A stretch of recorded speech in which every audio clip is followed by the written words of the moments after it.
तो ये वाला भी बनाना है। ऐसा ऐसे भी तो आते हैं शैडो फाइट में। जो जो शैडो फाइट खेलता हूँ ना, उसमें ना ये भी होता है ऐसे क्या क्या क्या, और ऐसे भी होते हैं। ए माँ, ये शैडो फाइट है क्या? हारना हर इंसान की किस्मत में लिखा होता है, लेकिन एक इंसान ने इस सच को भी झूठा साबित कर दिया। सोचो, एक ऐसा खेल जहां एक मुक्का तुम्हारी पूरी जिंदगी बदल सकता है, और वहां एक आदमी 29 बार उतरा। उसके सामने जो 29 लोग आए वो कोई आम फाइटर नहीं थे। वो अपने समय के सबसे तेज और सबसे ताकतवर चैंपियन थे। पूरी दुनिया उम्मीद कर रही थी कि खबीब हारेगा, लेकिन वो सिर्फ जीत कर नहीं लौटा। उसने साबित कर दिया कि जब डिसिप्लिन पागलपन बन जाता है तो पूरी दुनिया की ताकत मिलकर भी तुम्हें हरा नहीं सकती। खबीब ने दुनिया के सबसे खतरनाक खेल को एक तरफा मजाक बना दिया था। आज हम उस खौफनाक माइंडसेट को समझेंगे जिसने दुनिया के सबसे बेहतरीन फाइटर्स को पिंजरे के अंदर रहम की भीख मांगने पर मजबूर कर दिया। जहां दुनिया के सबसे मजबूत इंसान एक दूसरे की हड्डियां तोड़ते हैं, यह इंसान बिना एक भी मैच हारे रिटायर हुआ। 29 मैच और 29 जीत। अल्टीमेट फाइटिंग चैंपियनशिप में 13 फाइट। पूरे करियर में इसने सिर्फ 2 राउंड हारे। इसने अपने विरोधियों को 59 बार जमीन पर पटका और खुद सिर्फ 2 बार गिरा। खबीब ने कभी अपने विरोधियों को सिर्फ हराया नहीं, उसने उनके अंदर लड़ने की इच्छा को ही खत्म कर दिया। लेकिन यह सब हुआ कैसे? तुम सोच रहे होगे कि वो पैदाइशी ताकतवर था। नहीं। हमेशा एक बात याद रखना, साधारण लोग हमेशा अपने पास एक बाहर निकलने का रास्ता रखते हैं। तुम्हारे पास भागने के 10 रास्ते हैं। जब काम मुश्किल लगता है तो तुम अपना फोन उठा लेते हो, तुम कोई वेब सीरीज देखने लगते हो। तुम्हारे पास हमेशा एक बहाना तैयार रहता है। आज मौसम खराब है, आज सिर में दर्द है, आज मेरा मूड ठीक नहीं है। खबीब ने कभी अपने मूड पर भरोसा नहीं किया। उसके पिता ने उसका माहौल ही ऐसा बना दिया था जहां कोई दूसरा रास्ता था ही नहीं। कोई ध्यान भटकाने वाली चीज नहीं, कोई दूसरा काम नहीं। डेविड गॉगिंस ने कांट हर्ट मी किताब में एक बहुत गहरी बात कही है। जब आपके पास भागने का कोई रास्ता नहीं होता, तब आपकी परफॉर्मेंस अपने आप सबसे ऊपर चली जाती है। खबीब के लिए जीतना कोई शौक नहीं था, यह उसकी मजबूरी थी। उसने अपने सारे दरवाजे बंद कर दिए थे।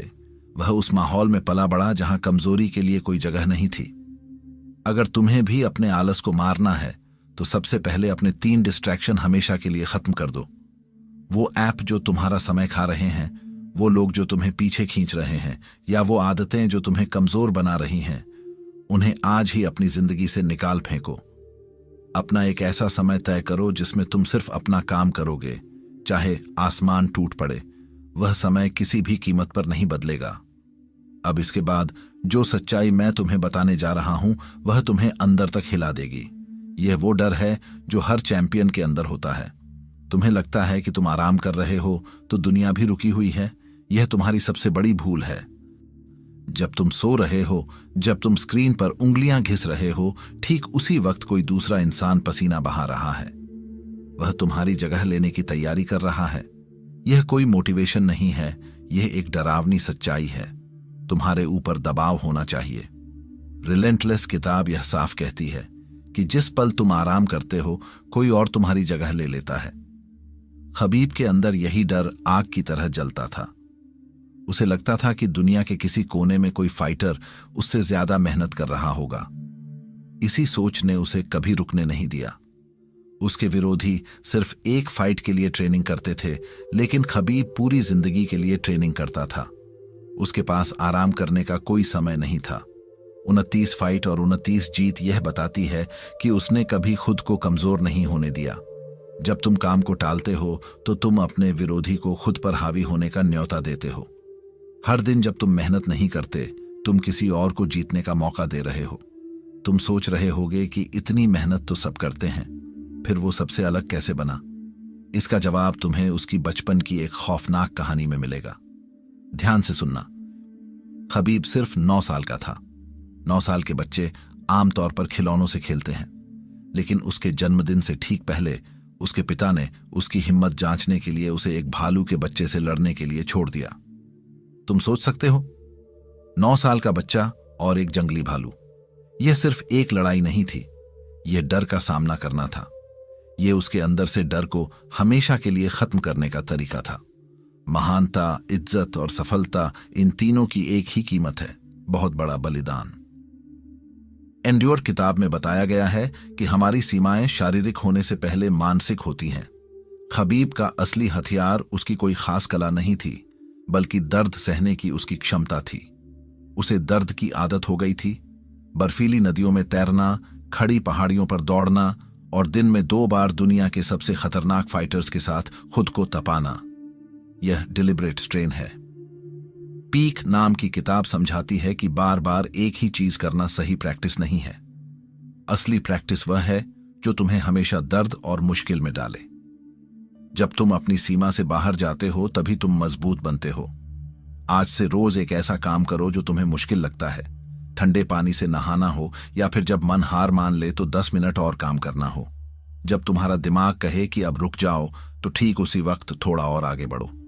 10% और ज्यादा दर्द सहो। यही दर्द तुम्हें सबसे अलग बनाएगा। लेकिन सिर्फ दर्द सहना काफी नहीं है। तुम्हारी सबसे बड़ी समस्या कुछ और ही है। तुम असल में कौन हो? तुम अक्सर एक गलती करते हो।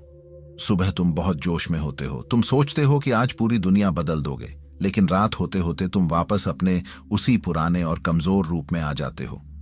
तुम्हारे 2 चेहरे हैं। सुबह तुम डिसिप्लिन्ड इंसान बनते हो और रात को तुम अपने आलस के आगे घुटने टेक देते हो। लेकिन खबीब का कोई दूसरा रूप नहीं था।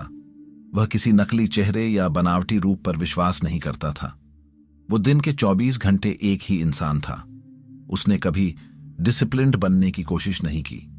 डिसिप्लिन ही उसकी पहचान थी। उसका कोई दूसरा रूप था ही नहीं। तुम सिर्फ कुछ घंटों के लिए अच्छे बनते हो, लेकिन एक चैंपियन हमेशा चैंपियन रहता है, चाहे कोई उसे देख रहा हो या नहीं। जिस दिन तुम काम करने और आराम करने वाले 2 अलग अलग इंसान बनना छोड़ दोगे, उस दिन तुम्हें कोई हरा नहीं पाएगा। तुम्हें अंदर से अपनी पहचान बदलनी होगी। तुम वो इंसान नहीं हो जो कभी कभी काम करता है। तुम वो इंसान हो जिसका वजूद ही काम है। यह सब तो शारीरिक और मानसिक मजबूती की बात हुई। असली लड़ाई तो इमोशंस के अंदर लड़ी जाती है, और यहां खबीब ने जो किया वो कोई सोच भी नहीं सकता। तुम हर छोटी बात पर भड़क जाते हो। कोई कुछ बोल दे तो तुम्हारा खून खौल उठता है। तुम अपने जज्बातों के गुलाम हो। किसी ने गाली दी और तुम अपना आपा खो बैठे। लेकिन खबीब ने अपनी भावनाओं को अपना सबसे बड़ा हथियार बनाया। कॉनर मैग्रेगर जैसे विरोधियों ने खबीब को गुस्सा दिलाने की हर संभव कोशिश की। उन्होंने उसके परिवार, उसके धर्म और उसके देश के बारे में बुरा भला कहा। उन्होंने हंगामा किया, बस पर हमला किया, गालियां दी। वो चाहते थे कि खबीब पागल हो जाए, अपना ध्यान खो दे। लेकिन खबीब शांत रहा। उसकी शांति कोई कमजोरी नहीं थी, वह उसका सबसे खतरनाक रूप था। Book the 48 laws of power का एक नियम कहता है कि हमेशा जरूरत से कम बोलो। खबीब जानता था कि जो लोग ज्यादा बोलते हैं वो असल में अंदर से डरे हुए होते हैं। उसने अपनी सारी आग अंदर दबाकर रखी और उसे पिंजरे के अंदर निकाला। उसने साबित किया कि तुम्हारे काम की आवाज तुम्हारी बातों से कहीं ज्यादा तेज होती है। आज से इस नियम को अपनी जिंदगी में उतार लो। जब भी कोई विवाद हो, अपनी प्रतिक्रिया देने से पहले 3 सेकंड का समय लो। दबाव के समय अपनी सांसों को धीमा करो और अपने फैसलों को भी धीमा करो। तुम्हारी खामोशी तुम्हारे विरोधियों के लिए सबसे बड़ी सजा बन जाएगी। तुम्हें अपने गुस्से का इस्तेमाल करना सीखना होगा, उसे खुद को बर्बाद करने नहीं देना है। और यहीं पर ज्यादातर लोग हार जाते हैं। वो उस समय का इंतजार करते हैं जब दुनिया उन्हें देख रही हो, लेकिन असली जीत कहीं और तय होती है। जीत लड़ाई के मैदान में नहीं बल्कि तैयारी के कमरे में तय होती है। मुख्य लड़ाई तो सिर्फ एक दिखावा है। असली जीत और हार तो इस बात पर निर्भर करती है कि तुमने अकेले में कितनी मेहनत की है। तुम सोचते हो कि जब असली मौका आएगा तब तुम अपना 100% दोगे। अगर तुम ऐसा सोचते हो तो तुम पहले ही हार चुके हो। खबीब अपने 10 साथियों के साथ दागेस्तान के पहाड़ों पर कैंप लगाता था। वो सब साथ रहते थे, साथ खाते थे और एक दूसरे को रोज खून पसीने से नहलाते थे। वह अपनी प्रैक्टिस में ही अपने विरोधियों को हरा चुका होता था। वो लोग रोज एक दूसरे को अपनी सीमा से परे धकेलते थे। द आर्ट ऑफ लर्निंग किताब में इन्वेस्टमेंट इन लॉस के बारे में बताया गया है। इसका मतलब है कि प्रैक्टिस के दौरान जानबूझकर खुद को हारने और मुश्किल स्थिति में डालना। ताकि कमजोरियों का पता चल सके। खबीब बंद कमरों में अपने से भारी फाइटर्स के हाथों हारता था, थकता था, ताकि जब दुनिया के सामने लड़ने की बारी आए तो वह अजेय बन सके। तुम्हें भी यही करना है। हर दिन अपने काम में इतनी जान डाल दो जैसे वह तुम्हारी जिंदगी का आखिरी मौका हो। जब तुम बिस्तर पर जाओ तो थकान से तुम्हारी आंखें अपने आप बंद हो जानी चाहिए। तुम्हें अपनी मेहनत के कमरे में इतना पसीना बहाना है कि असली मैदान में तुम्हें खून न बहाना पड़े। लेकिन इन सब के पीछे एक और ताकत थी जिसके बिना खबीब कभी इतना महान नहीं बन पाता। यह वो चीज है जो आजकल के लोगों में बची ही नहीं है। आजकल लोग थोड़े से पैसे और शोहरत के लिए अपना ईमान बेच देते हैं। जैसे ही उनके पास पैसा आता है वो अपनी औकात भूल जाते हैं। लेकिन खबीब को पैसे या फेम ने कभी नहीं बदला। उसने हमेशा अपने परिवार, अपने विश्वास, डिसिप्लिन और सम्मान को सबसे ऊपर रखा। वह अपने जिम, अपने कोच और अपने साथियों का बहुत सम्मान करता था। उसका गुस्सा फालतू की बातों से नहीं भड़कता था, बल्कि तब भड़कता था जब कोई उसके मूल्यों का अपमान करता था। वह कभी नहीं भूला कि वह कहां से आया है। दागिस्तान की वो सड़कें और उसके पिता की दी हुई तालीम हमेशा उसके साथ रही।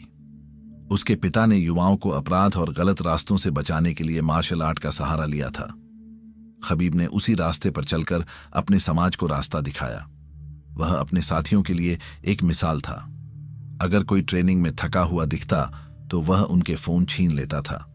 वह जानता था कि एक मजबूत इंसान अपनी जड़ों से जुड़कर ही ऊंचाइयों को छू सकता है। जब तुम्हारे इरादे सिर्फ तुम्हारे लिए नहीं बल्कि तुम्हारे अपनों के लिए होते हैं तो तुम्हारी ताकत 100 गुना बढ़ जाती है। और यही वो पल होते हैं जो इतिहास बनाते हैं। क्या तुम्हारी जिंदगी में कोई ऐसा पल है जिसे दुनिया याद रखेगी? तुम्हारी जिंदगी एक कहानी है, लेकिन क्या तुम्हारी कहानी ऐसी है जिसे लोग याद रखेंगे? खबीब ने भालू से लड़कर या पिंजरे के अंदर ऐसे पल बनाए जो हमेशा के लिए इतिहास के पन्नों में दर्ज हो गए। उसने अपने हर एक्शन से एक ऐसा मुकाम खड़ा किया जिसे भूलना नामुमकिन है। तुम्हारे पास भी मौके हैं। अपने काम से, अपनी मेहनत से ऐसे पल बनाओ कि जब लोग तुम्हारे बारे में बात करें तो उनके रोंगटे खड़े हो जाएं। तुम्हें किसी को हराना नहीं है, तुम्हें सिर्फ अपने बीते हुए कल को हराना है। अपनी जिंदगी को एक ऐसी फिल्म बनाओ जिसे देखने के लिए तुम खुद सबसे आगे बैठना चाहोगे। हर दिन एक खाली पन्ना है। तुम इस पर क्या लिखते हो यह तुम पर निर्भर करता है। साधारण काम करके तुम कभी असाधारण कहानी नहीं लिख सकते। तुम्हें कुछ ऐसा करना होगा जो आम लोग करने से डरते हैं। और सबसे अहम बात, जो तुम्हें हर कदम पर कमजोर कर रही है उसे छोड़ना ही होगा। तुम्हारा रोना कभी खत्म नहीं होता। मेरे पास ये नहीं है, मेरे हालात खराब हैं, मुझे मौका नहीं मिला, मेरे पास संसाधन नहीं है। लेकिन खबीब ने कभी किसी चीज की शिकायत नहीं की। उसके करियर की शुरुआत में ही उसके घुटने का लिगामेंट टूट गया था। एक फाइटर के लिए घुटने की चोट उसका करियर खत्म कर सकती है। कई बार फाइट से ठीक पहले उसके विरोधियों ने नाम वापस ले लिया, लेकिन उसका ध्यान कभी नहीं भटका। उसका सीधा सा कहना था कि बस मुझे बता दो कि मेरा विरोधी कौन है। उसने यहां तक कह दिया था कि अगर वजन सही हो तो वह किंग कॉन्ग से भी लड़ने को तैयार है। यह होती है असली तैयारी। जब तुम शिकायत करना बंद करते हो तब तुम्हारा दिमाग हल ढूंढने लगता है। शिकायत करना कमजोर लोगों की निशानी है। जिन लोगों को कुछ बड़ा करना होता है वो कभी रोते नहीं हैं। वो हालात को अपने हिसाब से ढाल लेते हैं। वीडियो के अंत तक आते आते तुम्हारा दिमाग अब तक समझ चुका होगा कि सफलता कोई जादू नहीं है, मोटिवेशन कुछ नहीं होता, यह सिर्फ नौसिखियों का भ्रम है। तुम्हें एक नियम की जरूरत है। तुम रोज सुबह उठकर क्या चुनते हो यह तय करता है कि तुम कहां जाओगे। दुनिया में हमेशा चैंपियन होंगे, लेकिन क्या तुम उनमें से एक बनोगे यह तुम्हें तय करना है। औसत दर्जे के लोग हमेशा पीछे हटने के दरवाजे खुले रखते हैं। उनके पास हमेशा एक बहाना होता है, एक प्लान बी होता है। लेकिन जो चैंपियन होते हैं, जो दुनिया पर राज करते हैं, वो अपने पीछे के सारे दरवाजे जला देते हैं। बर्न द बोर्ड्स का नियम यही कहता है कि अगर जीतना है तो भागने के सारे रास्ते खत्म कर दो। तुम्हारा हर दिन एक युद्ध है और इस युद्ध में हारने का विकल्प तुम्हारे पास नहीं होना चाहिए। जब तुम रुकने से इनकार कर देते हो तो पूरी कायनात तुम्हारी ताकत बन जाती है। आज तुम्हारा भालू क्या है? वो कौन सा एक काम है जिससे तुम सबसे ज्यादा भाग रहे हो? कमेंट में उसका नाम लिखो।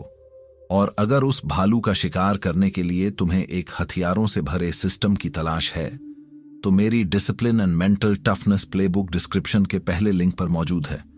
यह एक वॉरियर बनने का ब्लूप्रिंट है। तुम्हारे फोन के डिस्ट्रैक्शन से लेकर तुम्हारे डीप वर्क फोकस तक सब कुछ फिक्स करने के लिए मैंने ये प्लेबुक डिजाइन की है। फैसला तुम्हारा है। मिलते हैं ऐसी ही एक और लाइफ चेंजिंग, प्रैक्टिकल और पावरफुल वीडियो के साथ। बहुत बहुत धन्यवाद।